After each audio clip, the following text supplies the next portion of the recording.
All right, Alien Earth, let's talk about this. So, quick note for this review, I do not plan on laying out any big spoilers. Most of the stuff that I mention is suggested or shown in the trailers, so I will not be diving into any major plot points or anything that's story revealing or even kind of what the story is. So, with that said, I am a huge fan of the Alien series, though I'm not exactly a diehard. I'm not one of the fans that will support anything Alien related, because trust me, I know trash when I have seen it. And the Alien franchise has been on a bit of a bender up until Alien Romulus. Long story short, I love that movie. I thought it brought the franchise back on track. I thought it was suspenseful. I thought it had good visuals. I really enjoyed what Fede Alvarez did. So from my perspective, Alien Earth is following the coattails of a pretty successful entry. All right, let's rip this. So first things first, the show is good. It is very good. The later half of the season especially is absolutely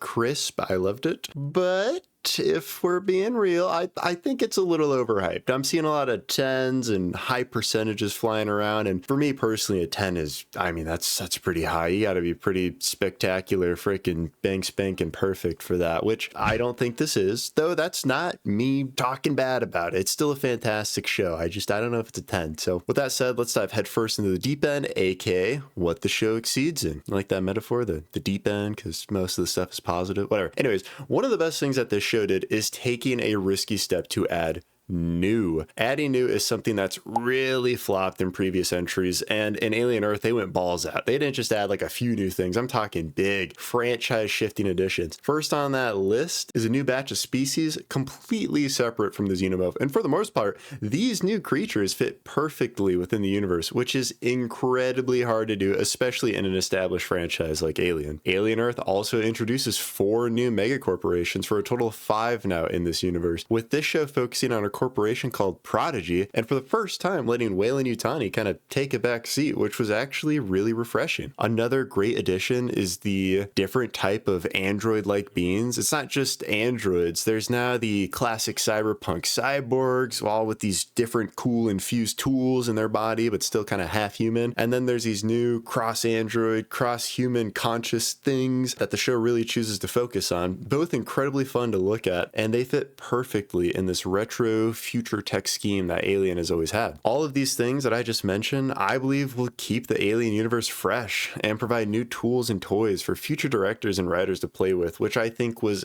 heavily needed. I really think that the Alien universe kind of needed a little boost in creativity. So that was the good, and there's some more good to come. But that's what it was at a high level for me. That's what I thought the show exceeded in. That's what I thought the show did great at. The bad for me is more of the first half of the show and was fully realized by episode 5. See, at a very high level, each episode sort of ticks off some arbitrary boxes, meaning every episode has to have character development for group A and plot engagement for A plot and B plot, and every episode must include species XYZ. There's nothing wrong with this, all right? There's nothing wrong with the list. In fact, I would argue that you can pretty much boil anything down to a formula. Well, there's one box that I didn't mention, one in particular that I thought was done extremely poorly, and that was humor. Now, the humor in this show kills a lot of suspense in the early episodes, and it especially killed it in one of the better ones, episode 5. Episode 5 takes place on a ship, and there's this engineer character who kind of acts as a student, but this student is an utter moron. I mean, he is so dumb. He's so stupid. You as an audience member are like, how the hell did he even get this job? It's so frustrating because he as a character doesn't need to act dumb and doesn't need to make bad comedy. It doesn't add to the episode. And honestly, if they remove that element, this episode and a few other episodes honestly could have shined much brighter. There's scenes that could have been much more suspenseful or had a bit more impact if that was removed. And speaking of removing the humor element, props where props are due. You don't really see much of it after episode 5, which is good because those last 3 episodes are kind of the meaty, now that the board is set, it's time to execute all the plots. So that's nice. Now, this is gonna be kind of a hot take, this last one, but my other gripe is the alien itself. There were multiple scenes where I kept hearing my brain echo the phrase perfect organism, but the xenomorph was